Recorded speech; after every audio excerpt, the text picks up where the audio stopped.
January 14th, 1945. Alsace, France. The Tiger tank appeared through the morning fog like a predator emerging from cover. Massive. Unstoppable. The ground literally shook as 60 tons of German armor rolled toward the American positions. Private First Class James Morrison crouched in a foxhole beside his bazooka, watching the Tiger advance. 200 yards, coming straight at them. Morrison's partner, Private Eddie Chen, loader and spotter, whispered, "That's a Tiger." Morrison didn't respond. Didn't need to. Everyone knew what a Tiger was. The most feared tank in the war. Front armor, 100 millimeters. Side armor, 80 millimeters. 80mm gun that could kill from a mile away. And Morrison's weapon, an M1A1 bazooka, was designed to penetrate maybe 100 millimeters of armor. Under perfect conditions, at close range, with a perfect 90-degree angle. The Tiger's front armor was too thick. Even at close range, a bazooka round would just bounce off. Standard doctrine for bazookas versus Tigers. Don't. Call for tanks. Call for artillery.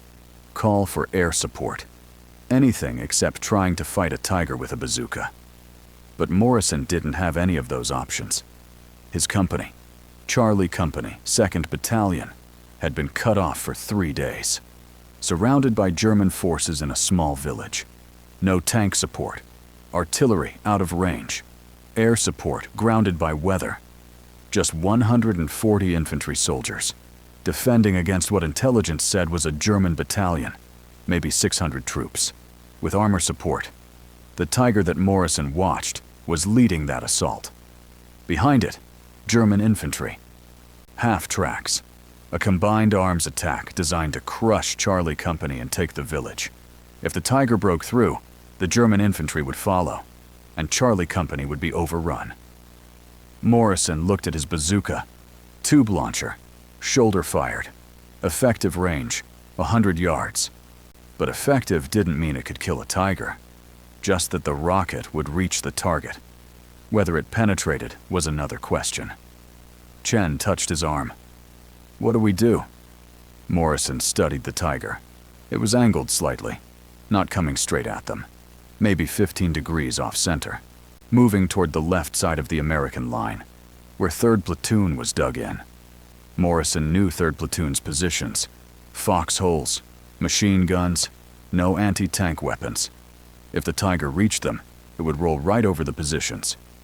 Crush the foxholes, machine gun the survivors.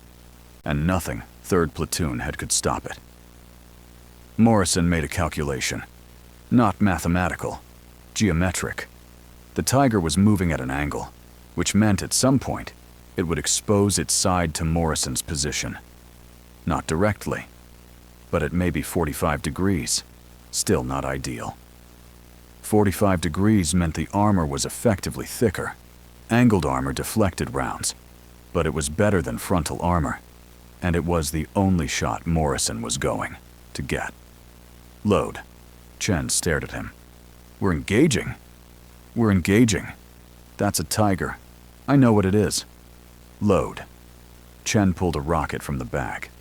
2.36-inch diameter. High explosive anti-tank warhead. 3.4 pounds. Shaped charge designed to create a penetrating jet of molten metal. Effective against most armor. Maybe against a Tiger. If everything went perfectly. Morrison lifted the bazooka to his shoulder. Sighted through the simple optical sight. No rangefinder. No computer. Just a piece of glass with crosshairs. And Morrison's judgment. The Tiger was 150 yards away, still coming. Chen loaded the rocket into the rear of the tube, connected the electrical wire to the firing mechanism. "Loaded!" Morrison centered the Tiger in his sight. Not the front. Not yet. Waiting. Waiting for the Tiger to turn, to expose its side. Just a little more. What Morrison didn't know yet, what he couldn't have predicted, was that the next 30 seconds would be analyzed by anti-tank instructors for decades. That his shot, if he took it, would become legendary, not because it was impossible, but because it was barely possible. And Morrison understood geometry well enough to find the one angle where barely possible became just enough. Who was James Morrison? James Robert Morrison was born in 1923 in rural Oregon, logging country. His father worked in the mills, cutting timber into boards. James grew up understanding angles, not in a mathematical way, but practical. In logging, everything was about angles. The angle you cut a tree determined where it fell. The angle you set a saw blade determined how the wood split.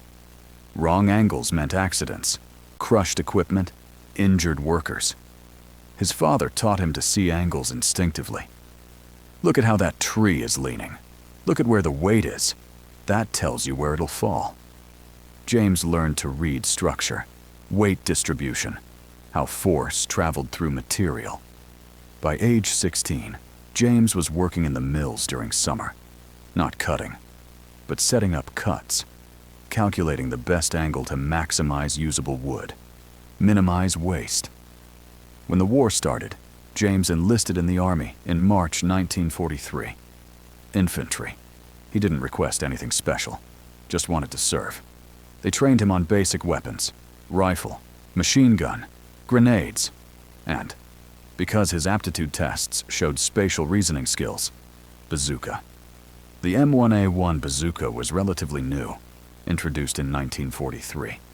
Shoulder-fired anti-tank weapon, designed to give infantry a way to fight armor, without needing artillery or tank support. James took to it naturally, not because he understood the physics of shaped charges, but because he understood angles. The bazooka was effective at 90 degrees, direct side shot. Penetration decreased as the angle got sharper. At 45 degrees, penetration was maybe 70% of maximum. At 30 degrees, maybe 50%. Below that, the round would probably bounce. James learned to estimate angles by eye. Didn't need a protractor. Just looked at the target. Knew instinctively if the angle was good enough. By January 1945, James had been in combat for 4 months. France, then Germany, then back to France during the German winter offensive. He'd fired his bazooka in combat 6 times. 4 hits, 2 misses. The hits, 3 half-tracks, 1 Panzer IV, all of them side shots, 90-degree angles, by-the-book engagements. James had never fired at a tiger, never even seen one in combat, until January 14th. What James didn't know, what he was about to learn, was that everything he'd learned about angles was about to be tested at the absolute edge of what was possible. Not a perfect shot, not even a good shot, just barely adequate, if everything went right. The tiger that couldn't be stopped. The tiger. Advancing toward Morrison's position was tactical number 231, late production model. Zimmerit anti-magnetic paste coating the hull. Commander's cupola with 7 vision blocks. Experienced crew. This wasn't a green unit. The Tiger's commander, Oberleutnant Klaus Weber, had been on the Eastern Front for 2 years. Fought at Kursk, at Kharkov, survived battles that destroyed entire panzer battalions. Weber knew American tactics, knew American infantry had bazookas, knew to present front armor when advancing. That morning, Weber's orders were simple. Break through American positions at the village. Create a gap for German infantry to exploit. Standard combined arms assault. The Tiger was the hammer.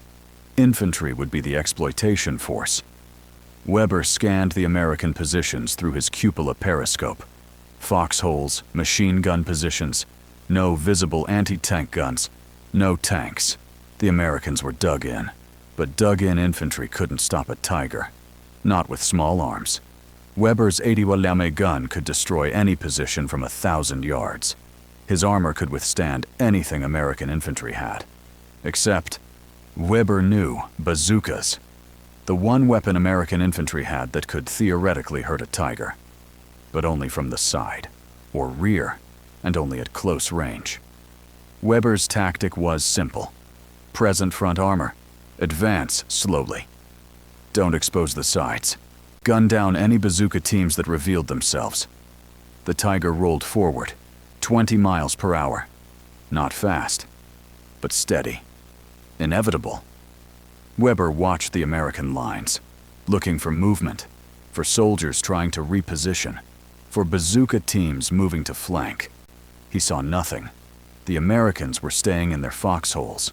Good. That meant they were suppressed, afraid, waiting for the Tiger to roll over them.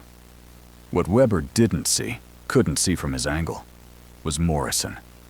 In a foxhole off to the right, waiting, watching, calculating angles. Morrison tracked the Tiger through his sight. 100 yards now.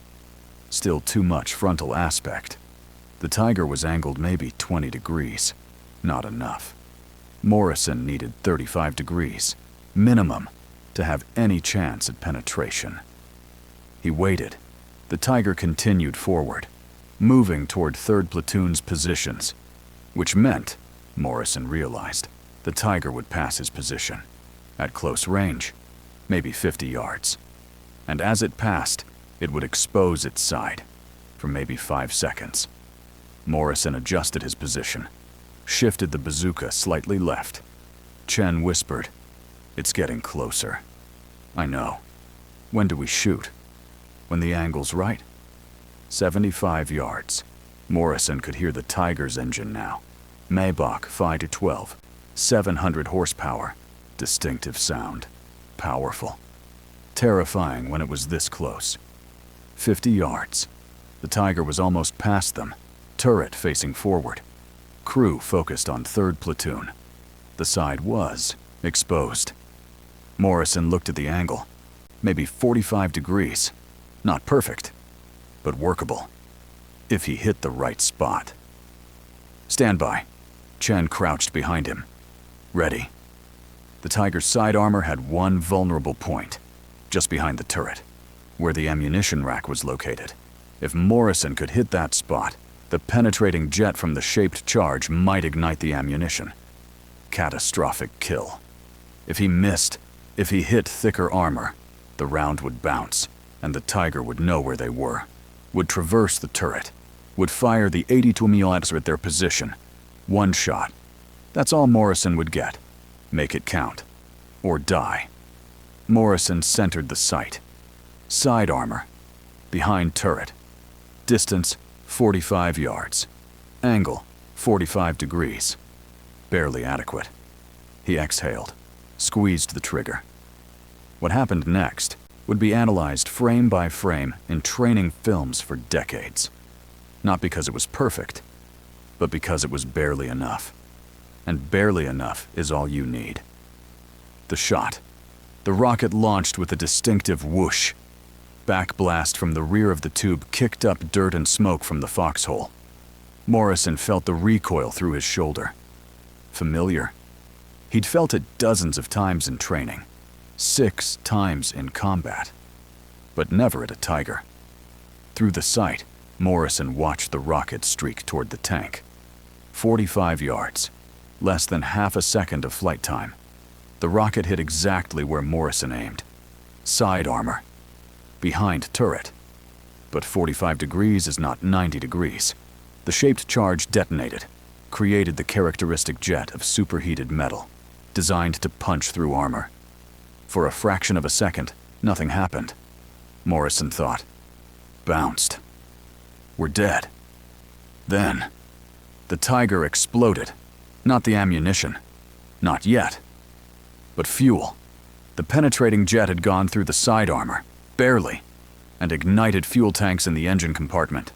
Flames erupted from the engine deck. Black smoke poured from hatches. The Tiger lurched, stopped moving. Morrison could hear shouting inside the tank. German voices. Panicked. The crew was bailing out. Commander's hatch flew open. Weber emerged, followed by his gunner. Both men on fire, rolling on the ground, trying to extinguish flames. The loader and driver came out through side hatches.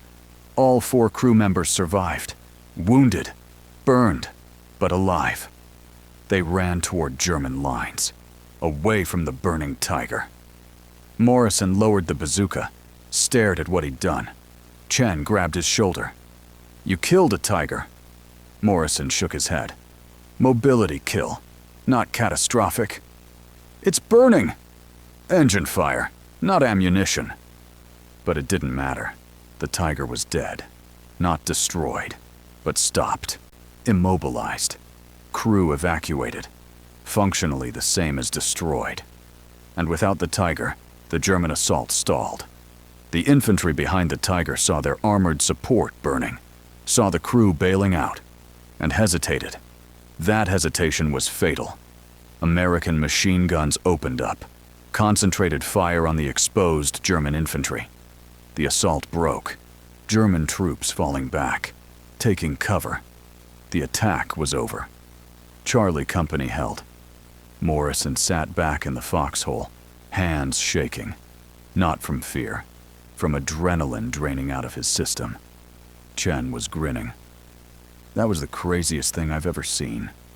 Morrison didn't respond, just stared at the burning tiger, at the 45-degree angle he'd calculated by eye, at the shot that shouldn't have worked, but did. Company commander, Captain Richards, appeared at their foxhole 10 minutes later. "Morrison." "Sir." "Did you kill that tiger?" "Yes, sir." "Mobility kill." Richards looked at the burning tank, then at Morrison's bazooka. "With that?" "Yes, sir." "Do you know how unlikely that is?" "Yes, sir." Richards shook his head. "Division's going to want a full report." "Understood, sir." What Richards didn't say. What? Morrison wouldn't learn for weeks, was that his shot had been almost impossible, that the angle had been barely adequate, that if the shaped charge had hit 6 inches in any direction, it would have bounced, or failed to penetrate. Morrison had threaded the needle, hit the one spot on the tiger's side armor that was vulnerable enough at that angle to allow penetration. And he'd done it by eye. No rangefinder, no calculator. Just instinct developed from years of looking at angles in lumber mills, applied to tank armor at 45 yards, and working. Barely, but working. The aftermath and the analysis. By the time American engineers reached the destroyed Tiger, the fire had burned out. The tank was a wreck. Engine compartment gutted, fuel tanks consumed, but structurally intact. Engineers examined the penetration. Side armor. Behind turret. Clean hole. 2.36 inches in diameter. Bazooka round. They measured the angle. 46 degrees. One of the engineers, a lieutenant named Patterson, said, "That shouldn't have penetrated," his sergeant. "But it did. Barely. Look at the hole. The jet just barely made it through. A few millimeters thicker and it would have bounced." They photographed the penetration, documented the angle, measured the distance from Morrison's foxhole.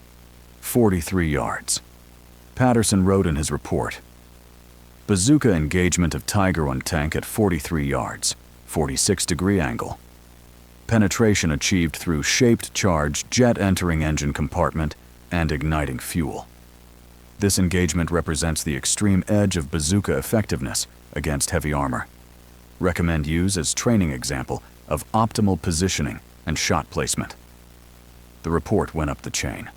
Battalion, regiment, division. By February, it had reached Ordnance Department. The people who designed the bazooka. They were interested. Very interested. Because Morrison's shot proved something they'd theorized, but never confirmed.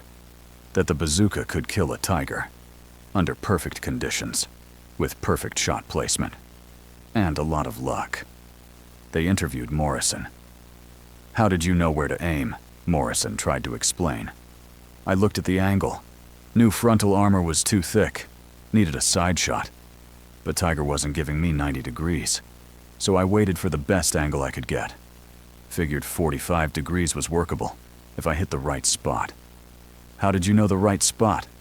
"Engine compartment. Less armor. Fuel tanks. If I could get the penetrator inside, fuel would ignite." "But you aimed behind the turret." "Yeah." That's where the side armor is thinnest, and where fuel tanks are. The interviewer wrote frantically. This wasn't theoretical knowledge.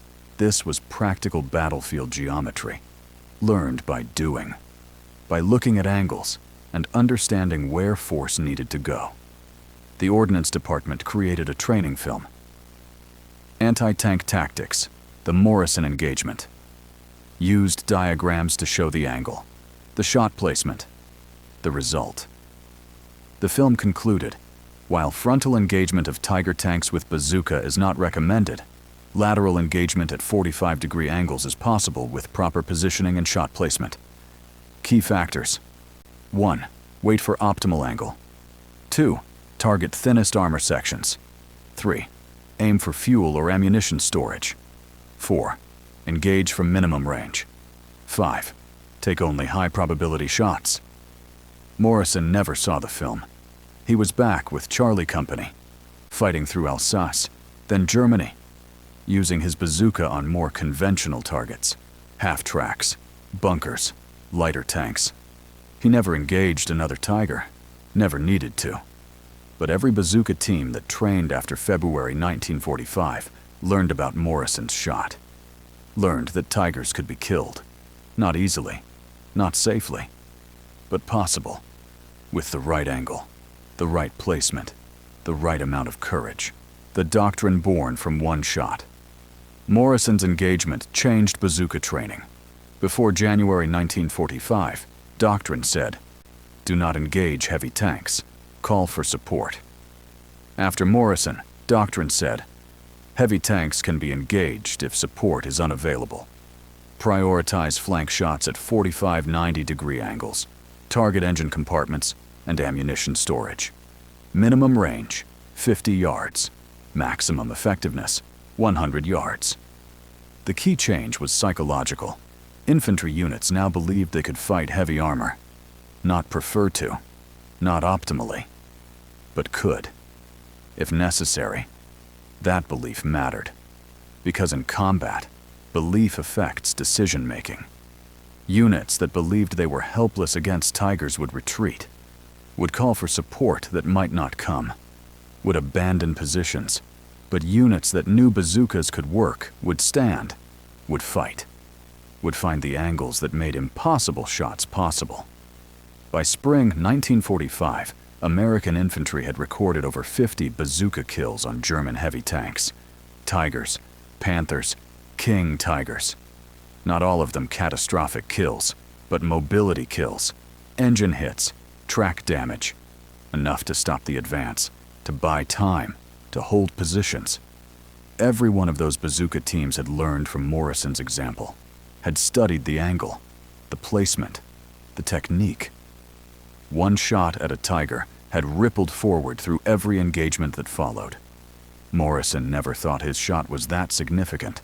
To him, it was just one morning, one tank, one decision to engage instead of retreat.